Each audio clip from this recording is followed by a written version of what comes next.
Hey everyone, and welcome to Arsenal Fan TV. This is the preview for the game this Saturday. Arsenal playing host to Sunderland in the 3 PM kickoff.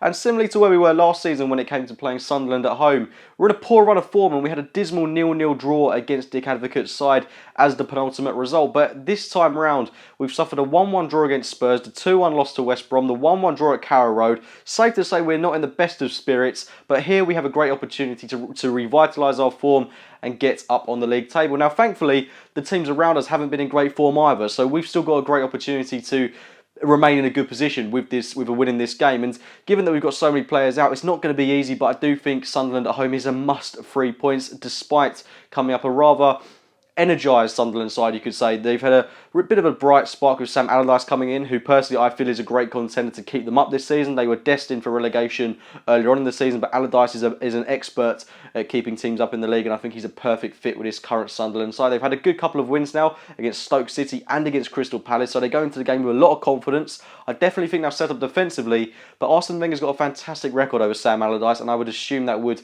continue in this game. They've definitely got defence we can get at, with the likes of Yunus Kabul, players that we can easily expose, I feel, but I think they're going to work well as a unit and a team in this game, so they're going to be difficult to break down, and they've definitely got a threat up top. Jermaine Defoe, I believe, is absent for this game, so we don't have to worry about him too much, but definitely Stephen Fletcher is a player that we have to be wary of. Certainly has a goal or two in him, and he's getting back his place in this Sunderland 11, so definitely they've got a threat up top with Jermaine Lenz as well, but also a player in midfield that was destined to come to Arsenal at a point, Jan Mvia, who is doing a fairly decent job in that midfield, and it's going to make it difficult for us considering that we're without our natural midfield pivot. We've been blighted with the news already this season that Coquelin is out for 3 months. And just to add insult to injury, it would seem we're without Santi Cazorla for the next 3 months as well. So essentially, that midfield pivot of Cazorla and Coquelin, which has been so essential to our fantastic run of form over the past 11-12 months, has been torn apart in the space of just over a week. And we're now going to have to learn to cope without those two within the squad, which really is an uphill battle, but it's one that I do think we can cope with. It's a huge opportunity for someone like Ramsey,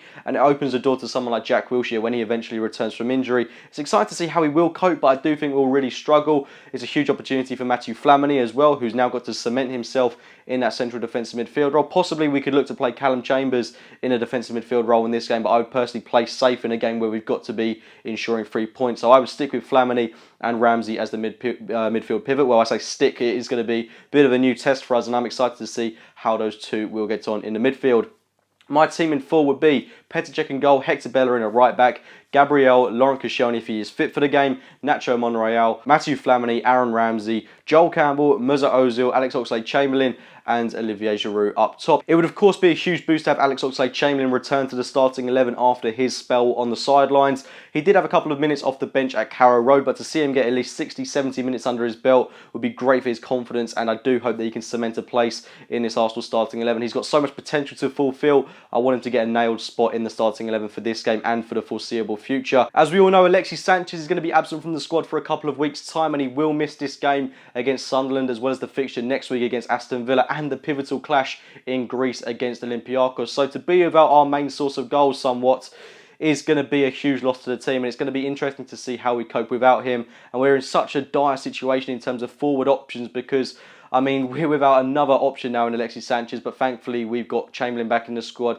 We've got Walcott coming back imminently. I just hope we've got enough firepower to get past this Sunderland side and break them down and get the win. We really need a confidence-boosting performance. I'm going to go for a 2-0 win to the Arsenal. I do want a clean sheet. We just need a good defensive performance as well. Our defence has been rather shaky in recent weeks, and just generally a good confidence-boosting performance against a side that we really should be beating if we're going to stand a chance in the title race. Anyway, guys, leave your score predictions and your team lineups in the comments box below. Do subscribe to Arsenal Fan TV if you're new to the channel. Like the video if you've enjoyed it. And as always, we'll be speaking to you soon. Arsenal Fan TV. Yeah, it's another video about injuries. I seem to be doing more videos about injuries nowadays than I'm even doing about us